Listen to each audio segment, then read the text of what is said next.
नमस्कार दोस्तों, उम्मीद है आप सब अच्छे होंगे। और जो जीके स्टडी चैनल को सब्सक्राइब कीजिए, लाइक कीजिए और देखते रहिए फास्ट ट्रैक। हम कोई प्रश्नों को जितना कम समय में हल कर लेंगे वो हमारे लिए बेहतर है।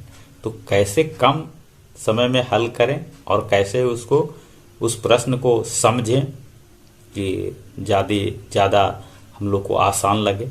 ठीक है, मैथ का मतलब सर है रिवाइज। आपको डेली रिवाइज करना होगा, 100 प्रश्न को हल करना होगा, 10 प्रश्नों को हल करना होगा, तभी आपका होगा दोस्तों। फास्ट ट्रैक आपको अपनाने के लिए आपको ये ऐसा नहीं कि आज हम एक फास्ट ट्रैक को देख लिए, शॉर्ट ट्रिक को देख लिए और वो हमको याद हो जाएगा, ऐसा नहीं है।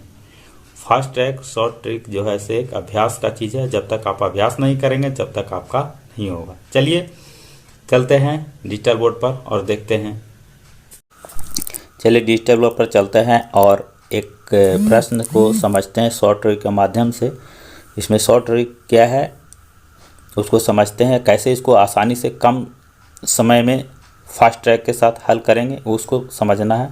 एक ट्रेन है 105 मीटर तथा 61 मीटर लंबाई के दो प्लेटफॉर्म को क्रमशः 12.5 सेकंड और 8.5 सेकंड में पार करती है। ट्रेन की चाल ज्ञात करना है। ट्रेन की लंबाई नहीं दी हुई है। ठीक है दोस्तों, चाल निकालने के लिए क्या करेंगे, दूरी बटा समय होता है। चाल निकालने के लिए हम लोग यूज करते हैं, प्रयोग करते हैं। ठीक है, तो 105 माइनस 61। ठीक है, इसका जो प्लेटफॉर्म की लंबाई दी हुआ है वो दोनों को घटा देते हैं, समय में इसी तरह से करते हैं और एक दूसरे को भागा देते हैं। 11 मीटर पर सेकंड इसका जो ट्रेन है उसकी चाल आ गई, अर्थात 11 मीटर पर सेकंड इसका चाल होगा। अगर यही समय को इसका जो चाल था उसको अगर बदलना रहता मीटर पर सेकंड में से किलोमीटर पर घंटा में अगर बदलना रहता दोस्तों, तो हम लोग क्या करते, 18/5 से गुना कर देते और किलोमीटर पर घंटा में हम लोग इसका चाल ले लेते। ठीक है, चलिए एक और एग्जांपल से समझते हैं। एक निश्चित चाल से जा रही एक रेलगाड़ी 96 मीटर लंबे प्लेटफॉर्म को 12 सेकंड में तथा 141 मीटर लंबे प्लेटफॉर्म को 15 सेकंड में पार करती है। रेलगाड़ी की चाल तथा लंबाई निकालना है। ठीक है, तो चाल निकालने के लिए हम लोग फिर उसी तरह से यूज करेंगे। ठीक है, तो इसमें 141 माइनस 96 बटा 15 माइनस 12। ठीक है, दोनों समय को घटा दिए, दोनों जो प्लेटफॉर्म की लंबाई था वो दोनों को घटा दिए और भागा दे दिए एक दूसरे में, अर्थात कि दूरी और समय को भागा दे करके चाल निकाल लिए। 45 में भागा दिए 3 से, हमको 15 मीटर पर सेकंड इसका चाल निकल गया दोस्तों। ठीक है, रेलगाड़ी की लंबाई निकालना है।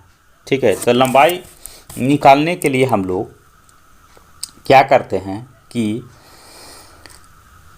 15 गुने 15 अर्थात कि लंबाई अर्थात कि दूरी एक तरह का हो गया। ठीक है दोस्तों, तो दूरी निकालने के लिए हम लोग क्या करेंगे, चाल को समय से गुना करेंगे तब तो दूरी निकलेगा। तो इसलिए 15 गुने 15 किए। 15 हमको चाल था 15 लिख दिए, समय 15 सेकंड है लिख दिए और प्लेटफॉर्म की लंबाई जो दिया हुआ है उसको घटा दिए, अर्थात कि 225 माइनस 141 बटा 84 बराबर हमको 84 मीटर आ गया लंबाई। ठीक है, अगर हम और देखते हैं कि दूसरे वाला से भी सही होता है कि नहीं, तो 12 सेकंड लगता है एक प्लेटफॉर्म को पार करने में, तो 12 गुने 15। ठीक है, माइनस 96 घटा देते हैं, 180 माइनस 96 बराबर 84 मीटर इसका भी लंबाई ट्रेन का निकल जाता है। इससे भी निकल जा रहा है, उससे भी निकल जा रहा है, जिससे आपको आसान लगे दोस्तों उससे निकाल लीजिए। चलिए एक और प्रश्न से समझते हैं इस ट्रिक को। एक ट्रेन 800 मीटर तथा 400 मीटर लंबे पुल को क्रमशः 100 सेकंड तथा 60 सेकंड में पार करती है। ट्रेन की लंबाई तथा चाल निकालें।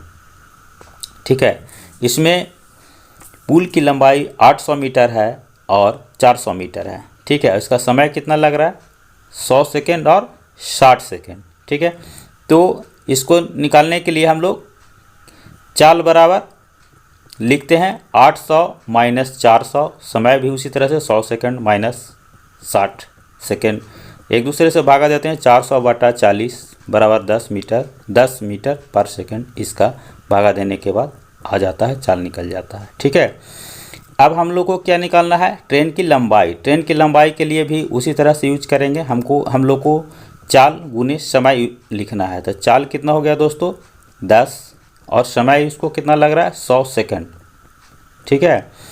और इसका जो दूरी है पुल का उसको घटा देते हैं तो हमको क्या निकल जाएगा ट्रेन का लंबाई, ठीक है। 1000 माइनस 800 200 मीटर हमको ट्रेन का जो लंबाई है वो निकल गया। सेम इसी तरह से अगर इसके साथ भी करेंगे तो उसी तरह से निकल जाएगा दोस्तों। तो इस तरह का प्रश्न में हम लोग देखें कि पुल की जो लंबाई दिया हुआ है उसको अगर हम लोग आपस में घटा देते हैं या प्लेटफॉर्म की लंबाई जो दी हुई रहेगी तो दोनों को अगर आपस में हम लोग घटा देते हैं और समय जो लगेगा वो दोनों को आपस में घटा देते हैं तो हमको आंसर बहुत आसानी से प्राप्त हो जाता है, ठीक है दोस्तों। तो देखते रहिए जीके एसकेडी। थैंक यू दोस्तों।